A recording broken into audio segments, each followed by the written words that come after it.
Ubundi Kongo ni igihugu gitunze byose harimo n'ubutunzi bupfuritse munsi mu ndiba y'ubujyakuzimu bw'ubutaka bw'ibyiza by'imiterere ndetse n'amabuye y'agaciro kamere yimejeje munsi y'amasasiko y'uburasirazuba bwa Kongo mu butaka butangaje kandi n'ahantu hagaragara ibyavumbuwe byinshi bitangaje bitagira akagero. Aho mu bice bitandukanye by'igihugu harimo ahantu henshi hagiye habonekamo ibintu byatumye abantu bahatinya kubera ibijyanye n'umutungo kamere, ubuzima bw'abantu ndetse n'ibinyabuzima byihariye biharangwa. Kongo ni igihugu kinini cyane aho bunini bwacyo bukubye u Rwanda inshuro zigera kuri 89 zose mu bunini, ndetse hari n'intara zimwe na zimwe za Kongo zituyeho abantu benshi ku buryo zishobora gukuba u Rwanda inshuro zigera kuri 7 zose mu bunini. Si ibyo gusa, hano reka mbinjize neza mu mutima w'amashyamba hagati ya Kongo imbere, iwabo w'amayobera atangaje, ibiteye ubwoba ndetse n'ibidasanzwe, kuko hibereyemo zahabu nyinshi zitagira akagero z'agatangaza. Ni igihugu cyacanze abashakashatsi ndetse n'abahanga, kandi hakaba hahishe ibintu by'amabanga n'amayobera byinshi byatumye abashakashatsi bahatinya kubera zahabu ndetse n'ibindi bitagira akagero bidasanzwe bihibereye bidasobanukiwe neza imitekerereze ya muntu. Kongo ikaba igihugu cyacanze se kugeza na n'ubu. Ahubwo munyemerere mbatembereze ku hantu, abantu, ibintu 10 byavumbuye kandi bidasanzwe byibera muri aya mashyamba ndetse no mu gihugu cya Kongo kiberamo byinshi bitangaje bisobekeranye by'ubuhanga bitagira ingano. Mu bice turi bivuge turasesengura ibyavumbuye bidasanzwe muri Kongo, birimo zahabu nyinshi zitagira akagero, inzoka zifite ubumara buteye ubwoba ndetse n'abantu bafite imiterere y'umubiri idasanzwe utapfa kubona ahandi. Naho njye nk'ibisanzwe mbahaye ikaze, nitwa Mfura Chris. Stay tuned.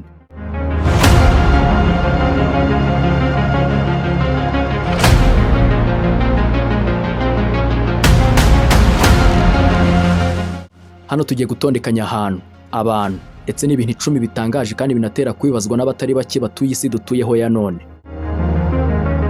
Ku mwanya wa 10 dusangayo indwara ziteye ubwoba zica abantu cyane cyane umunsi ku munsi mu gihugu cya Kongo. Kimwe n'ibindi bihugu byo muri Afurika gihura n'indwara zikomeye, zimwe na zimwe zikaba zica abantu buri munsi. Ariko indwara zikomeye cyane cyane zigaragara buri munsi ariko zitavugwa cyane, nizo zikomeje kubangamira ubuzima bw'abaturage muri iki gihugu. Muri Kongo hakaba hibera indwara yitwa sleeping sickness cyangwa se trypanosomiasis, ikaba indwara ituruka ku mubu witwa tsetse. Iyi ndwara yibasira cyane cyane bikomeye abantu batuye mu bice by'aho inyamaswa n'amashyamba ya Kongo biherereye. Ikaba ifite ibimenyetso birimo kugira umuriro ukabije, guhindura uko umuntu yiyumva yari muzima, kubura ibitotsi, mbega gukanguka buri mwanya mu ijoro no guhondobera cyangwa se gusinzira nta bitotsi ufite. Ndetse mu gihe itavurwa hakiri kare, iyi ndwara itera uburwayi bukomeye bwo mu bwonko ndetse bushobora kuviramo umuntu kubura ubuzima, urupfu. Iyi ndwara kandi ikomeje kwimura abantu mu duce dutandukanye twa Kongo, aho mubu w'amoko ya tsetse ukomeje kuba ikibazo cyane muri iki gihugu cya Kongo. Hakaza indi ndwara yitwa Lassa fever.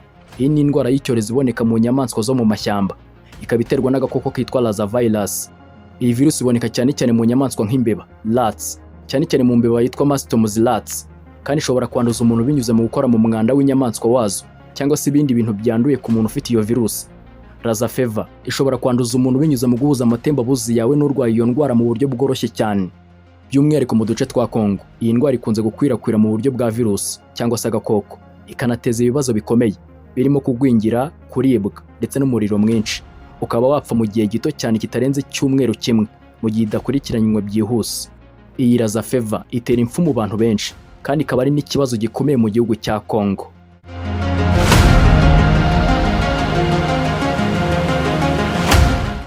Ku mwanya wa 9 dusangayo ibimera bitangaje n'ibikomoka ku buzima. Mu mashyamba ya Kongo hari ibimera bitangaje kandi bifite ubushobozi bwihariye, birimo ibimera byifashishwa mu buvuzi, mu kurwanya indwara ndetse no gukora imiti gakondo. Harimo ibimera nka Roveresia arnoldii. Iki ni kimwe mu bimera bitangaje cyane mu mashyamba ya Kongo, dore ko cyane cyane gifite impumuro idasanzwe, kikaba gishyirwa mu bwoko bumwe bw'ibimera by'agaciro n'ibyerekeye imiti gakondo. Cyane cyane impumuro yakiri hagati y'ubwoko bw'ibimera bwitwa Carrion flowers. Nuko kenshi bigatuma abantu baburirwa ko badakwiye kugera hafi y'iki kimera kubera impumuro yacyo ishobora gutera iseseme cyangwa se kugarura ibyageze mu nda. Meet the flower that smells like rotten flesh. Oh my! That's, let's just say it's definitely unforgettable. Introducing Rafflesia. Hakaza n'ikindi kimera cyitwa Ricinus communis cyangwa se castor oil plant. Ni ikimera kibarizwa mu mirima no mu duce tw'ubushyuhe bukabije, kandi gikunze kuboneka muri Repubulika Iharanira Demokarasi ya Kongo. Iki kimera gifite imbuto zifite ubumara bukomeye buzwi nka ricin, ikinyabutabire gishobora kwangiza ibice by'umubiri, cyane cyane umwijima ndetse n'ibihaha icyarimwe. Iyi mbuto cyangwa se ikindi gice cy'ikimera iyo cyinjiye mu mubiri w'umuntu, ubumara bwayo bwitwa resine bushobora gutera ibimenyetso birimo kubabara mu nda, kuribwa umutwe, gucibwamo cyane ndetse no gucika intege bikabije. Gusa iyi castor oil plant izwi cyane mu kuyikoresha bakora amavuta atandukanye, ari nayo ikunze gukoreshwa mu buvuzi butandukanye. Rero kubura ubumenyi bwo kuyikoresha neza, imbuto zayo zishobora gutera ingaruka zikomeye ku buzima. Kubera ibyo byose, iki kimera cyitaho cyane kandi kigomba kwitonderwa cyane mu buryo gikoreshwamo buri munsi, kuko iyo gikoreshejwe nabi ntubone ubuvuzi bwihuse bishobora kukuviramo urupfu.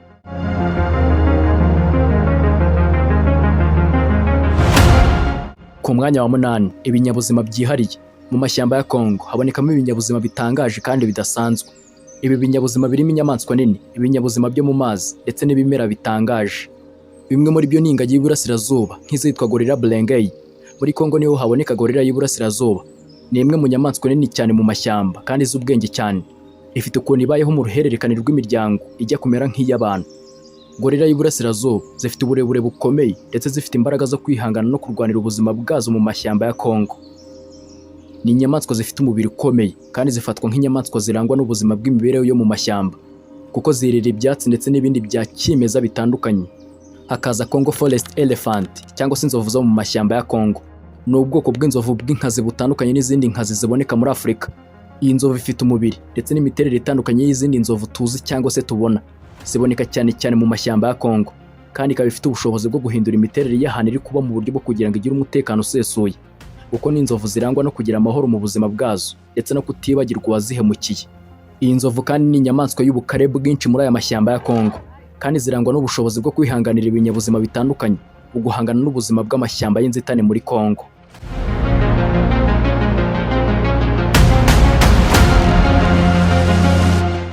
Ku mwanya wa 7, mu mashyamba ya Kongo habonekamo ibiti bikomera kandi biramba cyane, bikunze gukoreshwa n'abantu batari bake mu mirimo itandukanye ya buri munsi.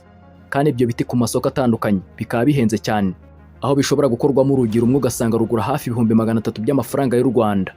Mu mashyamba ya Repubulika Iharanira Demokarasi ya Kongo afitemo ibiti byinshi kandi binini, bikaba byifashishwa cyane mu bikorwa bitandukanye. Harimo ibiti byinshi, ariko byamenyekanye cyane bikunda kugura ko kenshi na benshi ni ibyitwa muvura ndetse n'ikindi cyitwa ribuyu. Ni bimwe mu biti bikomeye kandi biramba cyane, kandi ni bimwe mu bifite akamaro kanini ku buzima bwa buri munsi kandi bikoreshwa imirimo itandukanye. Aho igiti cya muvura kubera ko kigira imbaraga no kuramba kwacyo, ni igiti gikunze gukoreshwa mu kubaka inzu, gukora intebe, ameza n'ibindi byose by'ibikoresho byo mu nzu, ndetse kigakoreshwa mu gukora ibikoresho by'ubuvuzi gakondo. Naho igiti cya ribuyu cyo nacyo ni ikimenyetso cy'ubukomezi ndetse no kuramba cyane, kikagira n'uburemere bwinshi. Gikunze gukoreshwa mu bwubatsi, mu gukora intebe, ameza, inzugi zikomeye. Bakagikoresha mu gukora ibikoresho by'ubuhinzi, ndetse tutibagiye ko gikoreshwa mu myenda gakondo. Ndetse hari n'ibindi biti bitandukanye bisangwayo, urugero nk'ibyitwa ebene, iroko ndetse na teke. Byose bigira akamaro mu kubaka, gukora ibikoresho byo mu rugo ndetse no mu buhahirane.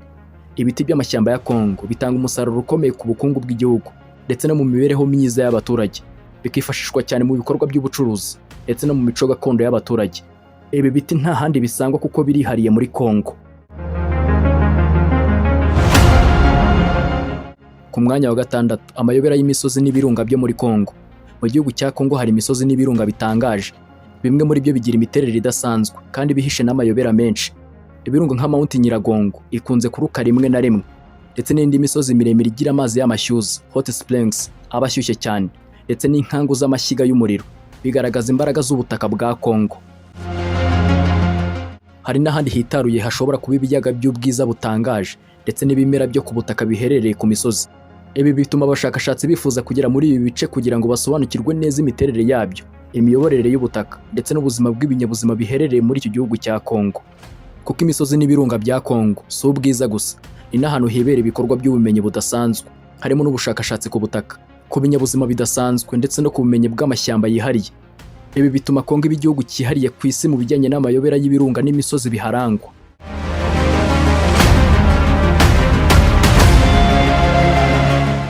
Ku mwanya wa 5 dusanga ahandi havumbuwe zahabu, ariko hacanze abashakashatsi ndetse n'abahanga. Kongo ni kimwe mu bihugu bikize ku mutungo w'ubukungu bw'ibikorwa byo muri Sub-Saharan Africa, cyangwa se Afurika yo munsi y'ubutayu bwa Sahara, cyane cyane mu bijyanye n'ubucukuzi bw'amabuye y'agaciro. Ndetse hari n'ahandi henshi mu gihugu hatangiriye ibikorwa byo gucukura zahabu, ariko bikaba byarateje ibibazo byinshi. harimo amakimbirane no kuba havumbuwe zahabu hakomeje guteza impaka zitandukanye. Rero muri ibi bice by'aya mashyamba ya Kongo hari ahantu hari zahabu nyinshi yaturutse mu bucukuzi bw'amabuye y'ubutaka bwa Kongo, ariko ibi byatumye hakomeza kuba ibibazo mu buryo bikorwamo, kubura amakuru ndetse n'ubwicanyi mu guhanganira umutungo kamere w'amabuye y'agaciro yo muri Kongo. Gusa ubu bucukuzi bwa Kongo bwarahenze cyane kuko byagiye byica abantu benshi, hakabaho n'ibikorwa by'ubusambo n'akarengane, aho abahanga n'abashakashatsi bashatse gusobanukirwa neza imiterere y'iyi zahabu aho iva ndetse n'aho ituruka, ndetse n'abantu batari bake bicwa n'ibikorwa byo gucukura zahabu. Ariko ibibazo by'amateka y'umutekano n'amakimbirane byatumye batagera ku bushakashatsi bwabo neza nk'uko babishaka.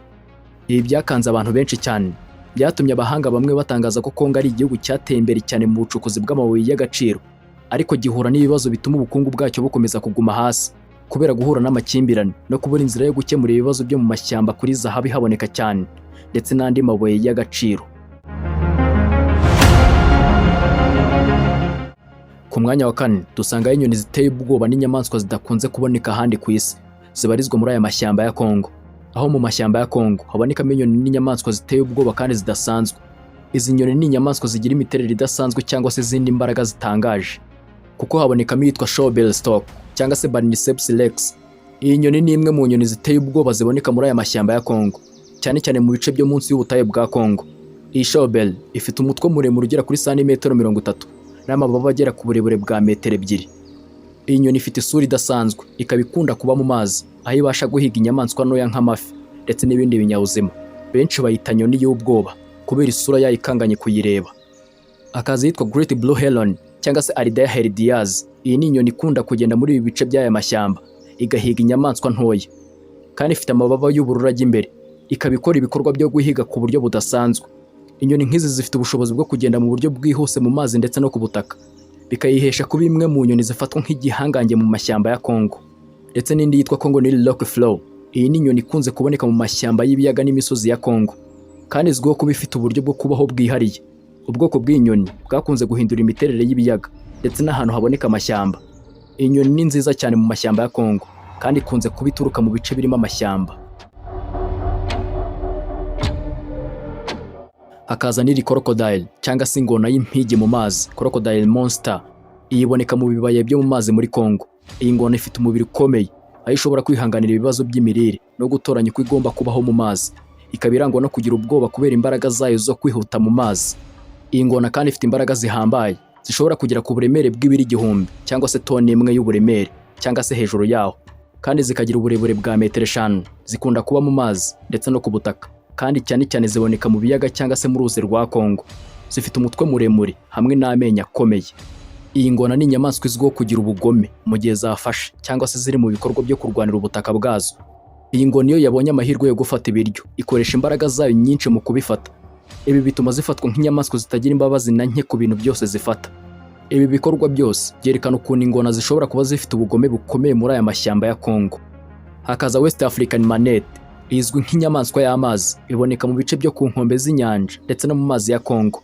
Manet ifite umubiri utangaje kandi ikaba irangwa n'ubushobozi bwo kurya ibimera bitandukanye biva mu mazi, by'umwihariko ibimera biva mu mazi yo mu mashyamba.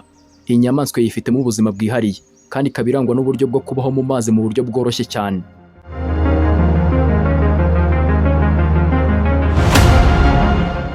Ku mwanya wa gatatu, inyamaswa zidasanzwe zifite imiterere itangaje. Amashyamba ya Kongo ni ahantu ho guturamo inyamaswa zifite imiterere idasanzwe kandi ziteye ubwoba. Urugero harimo nk'iyitwa Pigeon Hippo. Iyi ni inyamaswa ntoya cyane ugereranyije n'izindi nyamaswa za hippo, kandi iboneka mu mashyamba ya Kongo. Iyi nyamaswa igira umubiri mugufi, ikunda kuba mu mazi cyane, ndetse igaragara nk'inyamaswa ifite ubushobozi bwo gucunga neza ibiyaga byo mu mashyamba ya Kongo. Harimo n'iyitwa Mandrel. Iyi iri mu bwoko bw'inkende izwi cyane muri aya mashyamba ya Kongo. Ifite isura idasanzwe itandukanye n'izindi nkende tuzi, aho inkende zo muri ubu bwoko zifite isura y'amabara atandukanye, harimo umukara, umutuku ndetse n'ubururu bwijimye. Zikunze kuboneka muri aya mashyamba ya Kongo kandi zifite imyitwarire idasanzwe mu buryo bwo kwirwanaho ndetse no kwivumbura muri aya mashyamba. Ndetse na Jungle Cat. Iyi ni ipusi cyangwa se injangwe iboneka muri aya mashyamba ya Kongo. Ni inyamaswa ifite ubushobozi bwo kwihisha mu mashyamba akomeye, kandi ikaba yibanda mu gufata inyamaswa ntoya nk'inyoni ndetse n'ibindi binyabuzima bitandukanye. Ku mwanya wa kabiri, inzoka zitangaje. Kongo ni ahantu hakunze kuboneka inzoka zidasanzwe, harimo n'izifite ubumara bukomeye ndetse n'izindi zifite imiterere idasanzwe. Zimwe mu nzoka zizwi muri Kongo harimo iyo bita mamba ya Afrika. Iyi nzoka ifite ubumara bwica vuba cyane kandi irihuta cyane. Ikaba iboneka mu mashyamba ya Kongo. Ishobora kugera ku burebure bwa metero 4,500. Ikaba iremye mu buryo butuma yihuta cyane. Ikaba ifite ubumara bukora ku mikorere y'umutima, bigatuma umuntu ashobora gupfa byihuse mu kanya gato cyane. Akaza Gabon Viper. Iyi ni inzoka iri mu bwoko bwa Vipers. Ikaba izwiho kuba ifite umutwe munini kandi ikagira n'ubumara bukaze. Gabon Viper iboneka cyane mu mashyamba ya Kongo kandi ishobora kugera ku burebure bwa metero 2. Ubumara bwayo bwica umuntu vuba byihuse, bukaba bwica umuntu mu gihe atabonye ubuvuzi mu gihe atitaweho. Hakaza Puff Adele. Iyi ni inzoka iboneka mu mashyamba ya Kongo. Ifite ubumara bukomeye cyane. Ishobora kugera ku burebure bwa metero 1,500 kandi ifite ubushobozi bwo kuguma ahantu hamwe igihe kinini mu mashyamba, bigatuma ikwirakwira mu bice bitandukanye by'amashyamba ya Kongo mu buryo bworoshye. Hakaza Black Mamba. Iyi nayo ni inzoka itangaje cyane kandi izwiho kuba ifite ubumara bukaze cyane. Ifite ubushobozi bwo kugera ku burebure bwa metero 4,500 kugeza kuri 5 kandi ni inzoka yihuta cyane ku buryo abantu batabona uburyo bwo kuyirwanya mu gihe bayibonye mu buryo bwihuse. Hakaza yitwa Python. Iyi ni inzoka igizwe n'amabara y'umuhondo, umukara ndetse n'akeru kijimyemo. Iyi ishobora kugera ku burebure bwa metero 10 z'uburebure. Izi nzoka ni zimwe mu nzoka nini cyane zibarizwa mu bice by'aya mashyamba ya Kongo. Iyo iri guhiga ntabwo wayicika ni waba uzi kwiruka gute nk'ingeragere cyangwa se waragiye mu masiganwa y'isi. Iyo umenya ko bikurangiriyeho iyo igufashe. Ikindi, iyi nzoka igira ubumara bwica vuba cyane.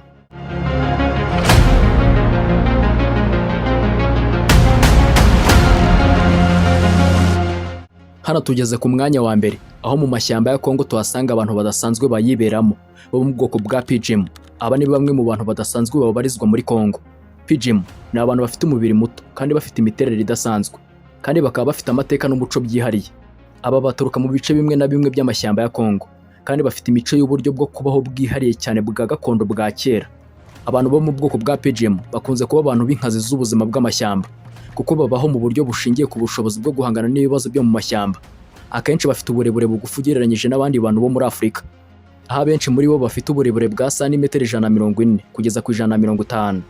Hakaba hiberamo amoko 200 y'abantu atandukanye ndetse bakagira imico ndetse n'indimi zitandukanye, aho abenshi muri bo bakoresha indimi nka Lingala, Swahili, Kikongo ndetse bamwe na bamwe bakaba bakoresha n'ikinyarwanda tuvuga, ndetse ariko hari n'izindi zikoreshwa mu bice bitandukanye by'igihugu cya Kongo. Imiterere yabo ikunze kuba ifite ibiranga umubiri ukomeye kandi ugira ubushobozi bwo guhangana n'imibereho y'ubuzima bw'amashyamba, ndetse bakagira ibara ry'uruhu ry'umukara ridasanzwe.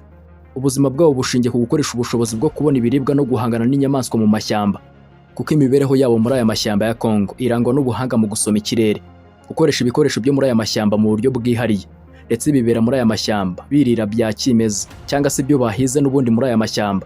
Ndetse n'abashakashatsi bahora bifuza kumenya byinshi ku buzima bwabo, imico yabo n'umuco wabo n'ibindi bitandukanye. Muri make ni uko Kongo ari ahantu h'ingenzi mu bijyanye n'ubumenyi bw'imiti gakondo n'ubuhanga mu guhangana n'ibibazo by'imibereho. Abaturage benshi muri Kongo bakoresha ubuvuzi gakondo mu bijyanye n'ibimera byo mu mashyamba ndetse n'ubumenyi bw'ibikoresho bitandukanye biboneka muri aya mashyamba, aho ubu bumenyi bwagiye buhabwa agaciro n'abashakashatsi ndetse no mu buvanganzo bw'umuco wa Kongo. Ibi bintu byose kuva ku bantu badasanzwe bita Pidgin, ibimera bitangaje, ahavumbuwe zahabu ariko hakomeje guteza ibibazo bikomeye ndetse n'indwara ziteye ubwoba, byose bigaragaza ukuntu Kongo ari igihugu gikomeye cyane ku bumenyi n'ubuzima bw'ahantu n'abantu. Gusa ibibazo by'umutekano, indwara n'amakimbirane byose bikomeza guhangayikisha igihugu n'abaturage bacyo bagituye ndetse n'abashakashatsi bahasura umunsi ku munsi.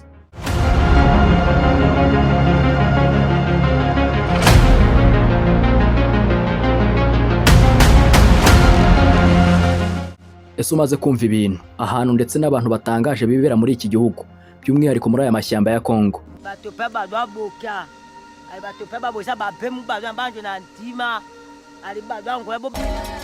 They are living proof of our own prehistory. Utanze igitekerezo cye, gishyiraho hasi muri comment.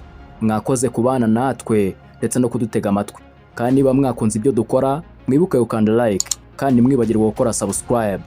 Naho ngiye wumvaga nitwa Mfura Chris. Sawa, murakoze, naho butaha.